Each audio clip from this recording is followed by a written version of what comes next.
This is the 1988 Cadillac Voyage, and it's a Cadillac concept car that previewed the future of luxury back in 1988. Amazingly, Cadillac still has this thing around, and even more amazingly, they're letting me review it. So today I'm going to show you all the quirks and features of the future of luxury from 37 years ago. Before we get started, are you ready for your next cool car? Sell your enthusiast car on Cars and Bids. Trading in your car to dealers means you aren't getting market value for your car, leaving you with less cash for your next fun car. Just look at our recent sales of these cool cars compared to current trade-in value. This is a trade-in offer, and this was the Cars and Bids result. This is a trade-in offer, and this was the Cars and Bids result. This is the trade-in offer, and this is the Cars and Bids result. Get started now on carsandbids.com.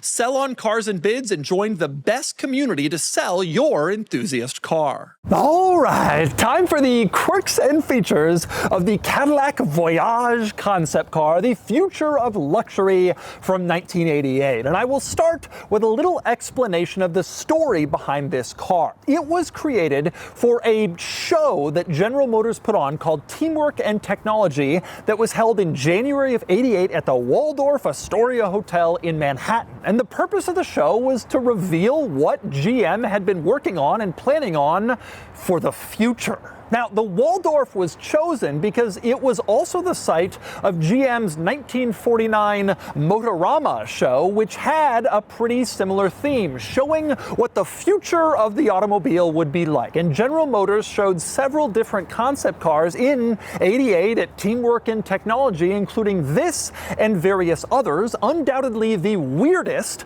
was a pickup truck called the GMC Centaur concept, which looks absolutely ridiculous in the most wonderful concept car kind of way. Also interesting, apparently at that event, the Saturn logo was revealed for the very first time as General Motors previewed the future of that compact car brand that would come out a few years later. Now, the Voyage represented Cadillac at this Teamwork and Technology show, and obviously it was supposed to preview the future of the luxury car. And on its face, they got it wrong, because the Voyage is a big old luxury sedan with a big V8 under the hood, and obviously, looking back on this 35 years later, that's not the direction that the luxury car really went. With the advent of the SUV and cars getting smaller, the big 212-inch luxury sedan never really materialized like this car. However, even though they got the body style wrong, Cadillac got a lot of stuff right about how the future would look for the luxury car. Allow me to show you what I mean. Let's start on the outside of the Voyage, and by the way, yes, it is pronounced Voyage, not Voyage. They wanted to give it a little French flair, and they certainly got that wrong about the future of the luxury car too, because the future of the luxury car was definitely not French. But anyway, we're outside, and let's start with the taillights and the turn signals, which unbelievably are LEDs. Now, this was a total futuristic, crazy idea back in the late 1980s. In fact, the very first car to use LED taillights wouldn't come for another decade, actually more, and it was a Cadillac. The 2000 DeVille had LED taillights and turn signals, and even that was revolutionary at the time. Doing it back in the late 80s really was an amazing preview, and obviously, of course, today, basically every car uses LED taillights and turn signals, just like this Imagine. Here's another one they got absolutely right, the giant glass roof. You can see the entire upper section of the car is just a bunch of different glass panels together, basically just giant glass see-through pieces all throughout the top and sides of the car, which in the 80s was not happening. There was no such thing as a panoramic sunroof, and in fact, most 80s cars, their sunroof was actually metal, and you didn't get access to the outside world unless you physically opened it to allow air to come in. Of course, as the future has gone on, these glass roofs have become really popular. Most cars have them now, and this car previewed the idea. And another thing that Cadillac certainly got right about the future was the aerodynamic design that future cars would start to adopt. Back in the 80s, this was a radical shape because most 80s cars were boxes. You look at GM's full-size sedans from that era, and it was just a box in front, a box in the middle, and a box in back, and that's basically how everyone was doing it back then. Even Mercedes-Benz and other luxury brands hadn't yet adopted the curves, which of course would begin to sweep the auto industry in the 90s, and now we're basically everywhere as aero becomes such an important part of electric vehicle design. With that said, it does seem like they took the aerodynamic thing maybe a little too far. Some quirky aerodynamic details include, on the back, you have the license plate positioned inside of like a cover in order to keep the entire rear on one plane rather than opening it up for a plate that you would just screw in. The windshield wipers were not actually placed on the car, but instead, in theory, they lived under this panel at the front of the windshield, and then the panel would rise up and the windshield wipers would be there, they'd wipe the windshield, and then the panel would go back down. Some cars use variations of this today, but nothing even close to that complex. But definitely the furthest aerodynamic reach they made that didn't come true was the covers over the front wheels. Back in the 70s and 80s, everybody thought the wheels would be covered on all future cars. And the way they made that work here for actual driving was that as you turned the wheel, the covers would automatically open up to allow the wheel to turn. And then as you got the wheels back towards straight, the covers would go back down and help the car retain its aerodynamic shape. Of course, nothing like this ever came to fruition, and it's a crazy idea to imagine, but in the 80s concept car world, it probably seemed pretty cool. Now, a couple of other interesting aero features in this car. Number one, integrated bumpers rather than big old things protruding off the front and back. That certainly did catch on. Another one was the pop-up headlights, which was already going on in the 80s. This car wasn't really revolutionary there, but probably the most futuristically correct aero detail was removing the door handles in favor of buttons. Take a look at this car. You will notice no door handles at all on the front or rear doors. Instead, you walk up to this car and you can see mounted on the B pillar, there's a little piece that reads door with arrows pointing to the front and to the rear, and they're pointing to little buttons. You would press the button and then the door would pop open automatically and you would climb inside. This probably seemed really futuristic in the 80s, but today it's not that uncommon in really high-end luxury cars. In fact, Cadillac's own Celestiq, which is their full-size luxury sedan of today, has little buttons on the doors that you press and the door pops open automatically. And this is on other high-end luxury cars too, like Maybach, Rolls-Royce,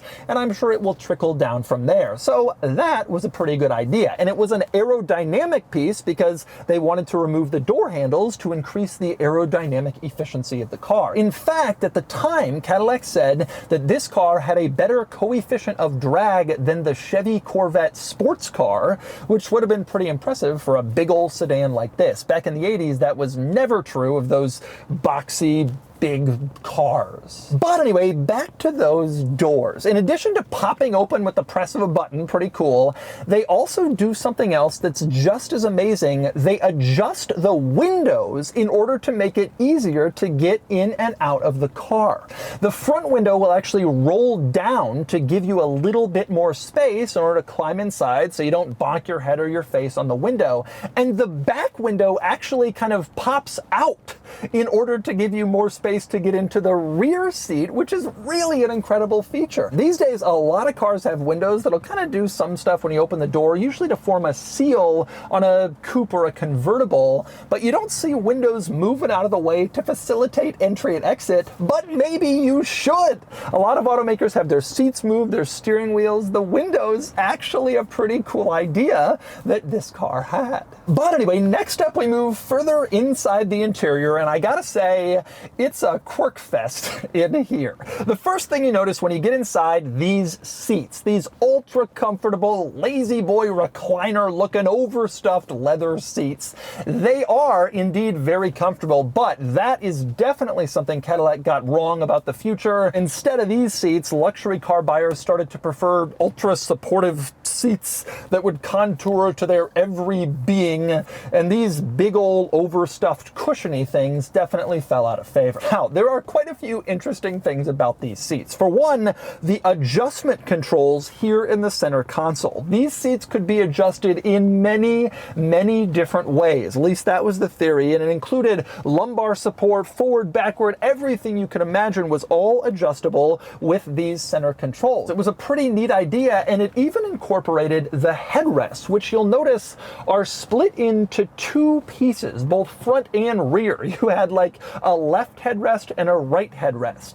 Can't quite figure out exactly why, but the thinking is probably for adjustability. In addition to being able to move the headrest up or down, it looks like you could also move it forward or backward, and perhaps you could move one part separate from the other to really fit your head into an exact spot in the center of that headrest. Certainly an unusual idea. And it got even quirkier because this car had heated seats and massaging seats. You can see the buttons for both right here up front. Obviously today, lots of luxury cars use that, but back in the 80s, very uncommon, especially massage. I can't imagine anything else was actually using that feature, but they had it as an idea, and now it's commonplace. Now, beyond that, I don't want to get too far in here without going over some of the amazing quirks of the door panel, which has some fantastic features. For one, some good practicality, a big old opening where you can put stuff, and then the armrest also doubles as a lid where there's another storage compartment,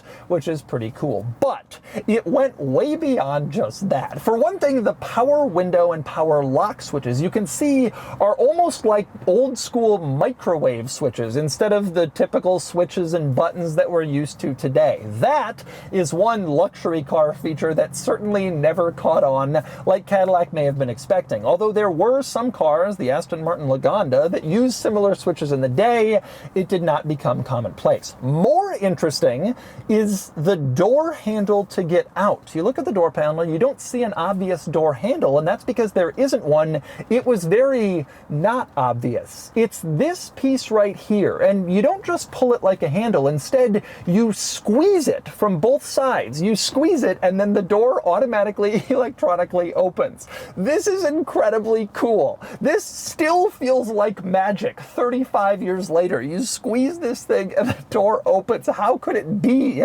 But that's what they were doing. And of course, that previewed electronic door opening mechanisms, which are very common again on today's cars. And while you get the magic door squeezer that seems pretty cool today, you also get another impressive feature, and that would be the movable center control stack. You can see the center control stack is right here. At the top, you have your climate controls. At the bottom, you have your radio controls. Not particularly unusual, actually, except that it's sticking off from the dashboard and it's attached to a giant handle. The reason the handle is there is because it would allow you to literally swivel this whole center control stack in order to aim it more closely at the driver or passenger, depending on who wanted to do adjustments to the radio or climate control. I gotta say, this is actually a really cool idea that I wish had become more commonplace in cars rather than just your fixed center control stack. This swiveling thing is actually pretty smart. And another rather smart idea that the Voyage included was a couple of screens directly below the windshield. You can see them right here, two individual screens, and they had two separate functions. The one on the right was a navigation system, which unfortunately no longer works.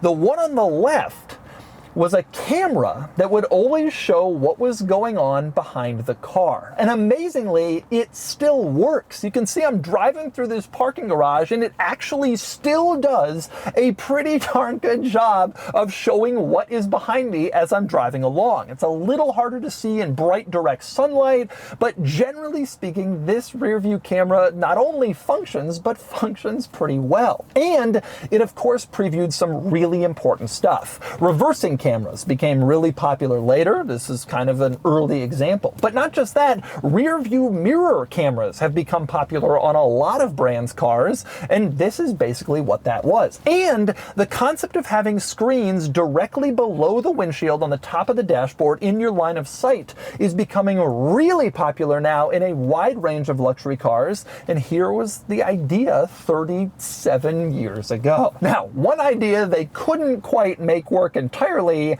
was the navigation system, certainly not like a modern one, which uses GPS to determine your position.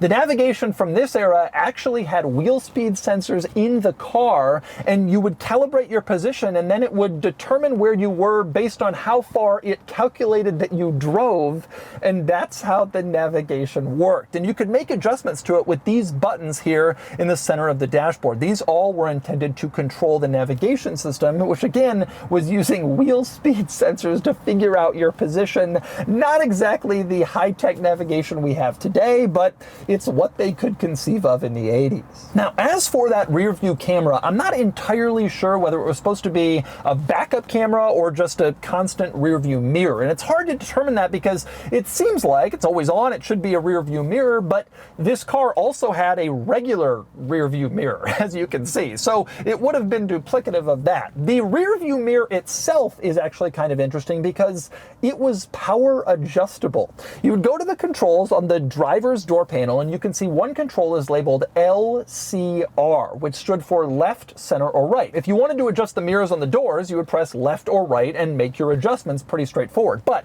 if you wanted to adjust your interior rear view mirror, you would press C for center, that's the central mirror, and then use the same up-down arrows for the door mirrors on the central rear view mirror. It would move around as you adjust it. As you can see, it still works. It's crazy. Now, I can imagine why an automaker would have thought this was a futuristic luxury idea, but it never caught on at all. Most people just want to move the mirror. It's right next to their hands instead of going onto a keypad and moving it anyway. Nonetheless, that was a futuristic concept that they had. Now, with that said, there is one benefit of making this mirror power adjustable, and that is it could tie into a memory system, which this car also had. You can see the controls for the memory here. Memory, of course, for your seats, your mirrors, but also your interior rear view mirror. It was all linked to that system. And speaking of futuristic, another advanced item this car had was a phone. Car phones existed in this era, and you can see this one is a fairly run-of-the-mill phone installed in this car. But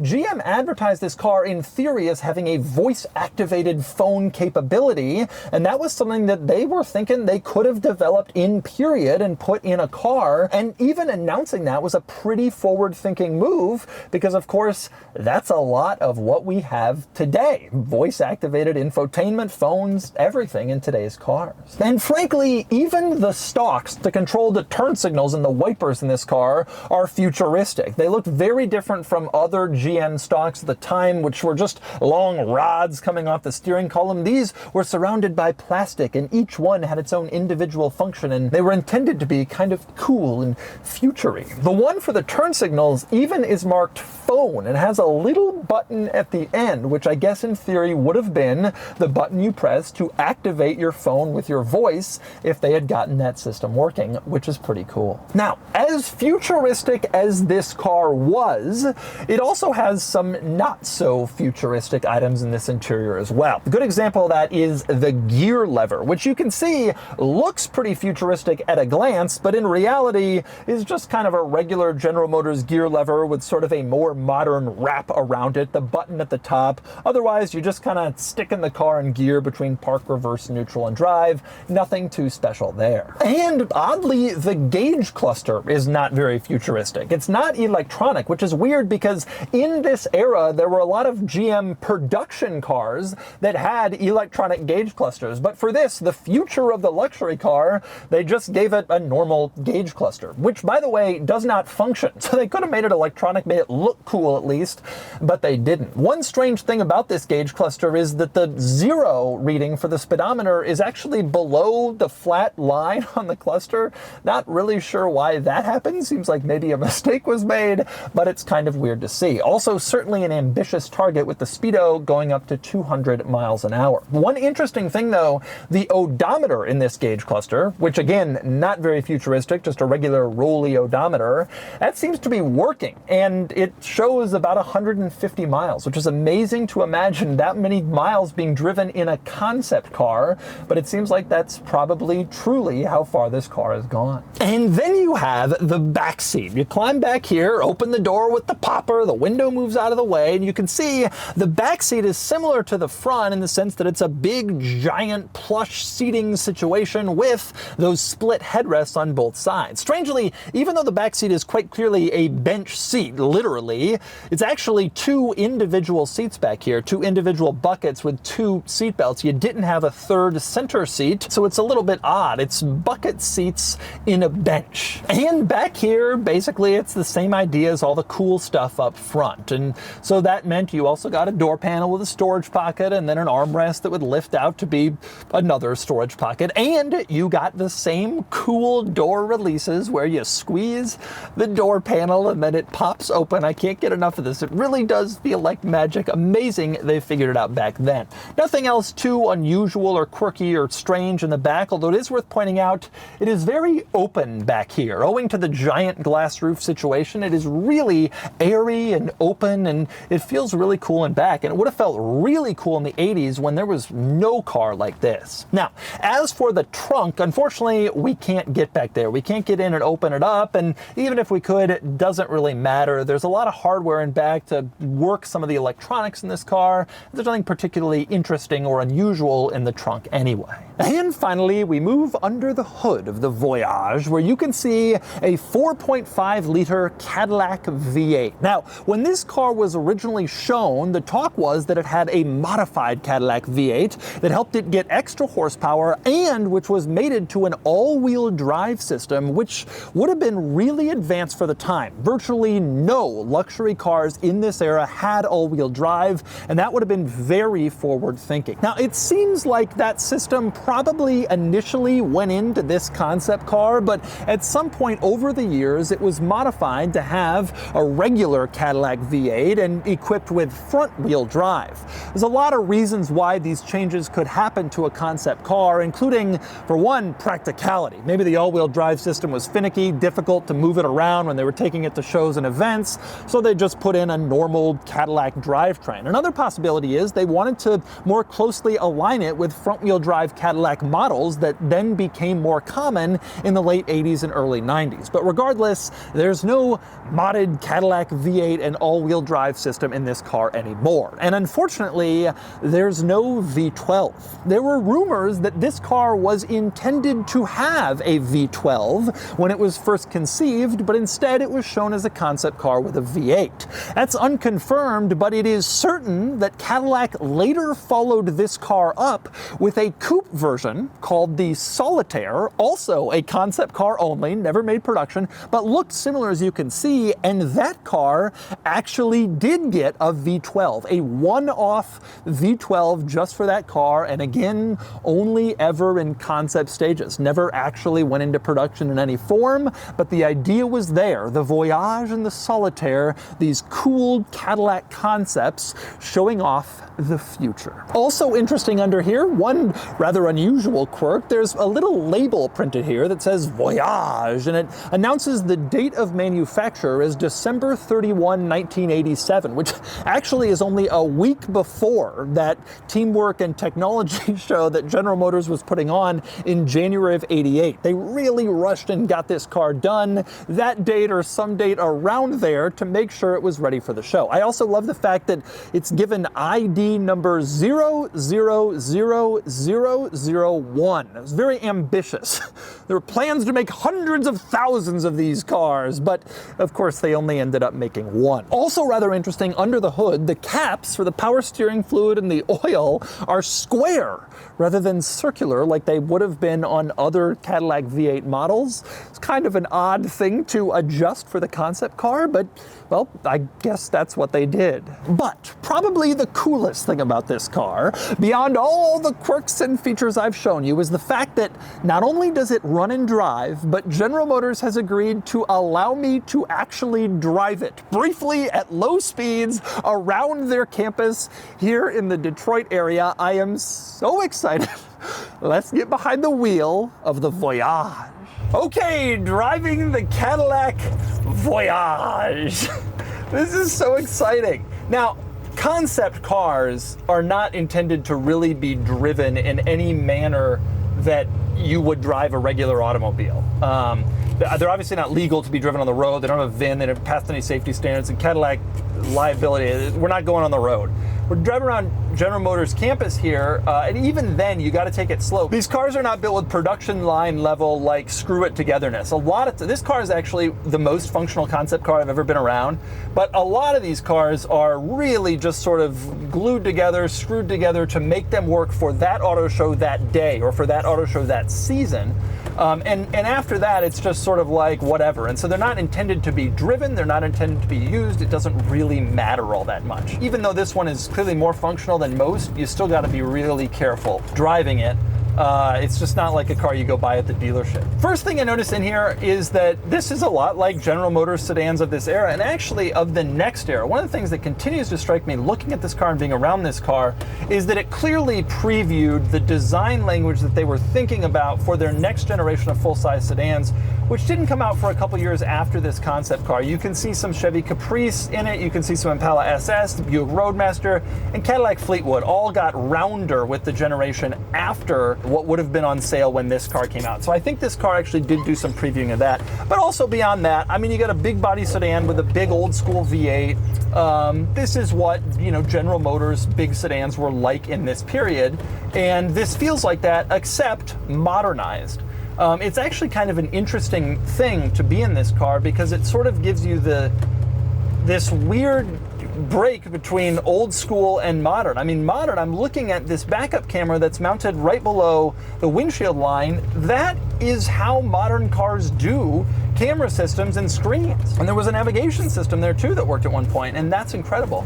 And also just the general feel of this interior was way more advanced than anything that General Motors was doing in '88. Back then, '88, it was still a lot of right angles, a lot of squares, a lot of things like that. This car is all about sort of a curvy interior, which not only previewed the way that General Motors then took car design, but really previewed the way that automakers in general took car design. Oh man, what an experience. For me personally, this experience is, I mean, we gotta stay at a low speed. No one knows what that speed is because the speedometer doesn't function.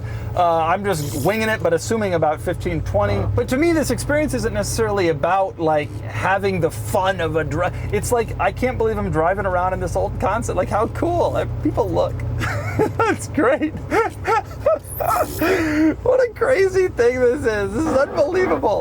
God, this is just the coolest experience. I'm a big concept car fan, and I know most of them are just total trash and are not really made to work. I'm amazed that this works even as well as it does. It's actually a pretty functional and reasonable car. And like I showed you, a lot of the stuff in here really previews stuff that I think was a rational thing that a lot of car makers ended up adopting some of this stuff. This is just so cool. I actually think it might be even cooler if I was sitting in another car watching it go by, because that's kind of the cool thing about this experience, like getting to see this thing on the road. These people don't know how lucky they are. Ooh, ATS Coupe, almost as rare. Oh, he's looking, yeah. Overall, I gotta say, this thing is so incredibly cool. Obviously, pointless to judge it on any metrics in terms of driving experience or even capability or technology. This car was a one-off. It was never built to compete with anything. But from the perspective of a guy who drives a lot of stuff, but a lot of like cars that are normal, it's so cool to be able to drive this, which is like a real, true, like one-off idea design study kind of thing. What an unbelievable experience, and what a crazy special car. I just love it. I love concept cars, and I really love this one. And so that's the 1988 Cadillac Voyage concept car. Amazing. Something you probably don't know about me, I love old concept cars, and I've been pestering automakers for years to let me review some of their old concept cars. Nobody has ever taken me up on it until now. Huge props to General Motors for letting me review this and letting us all see the future of luxury from 1988. And now it's time to give the Cadillac Voyage a DougScore.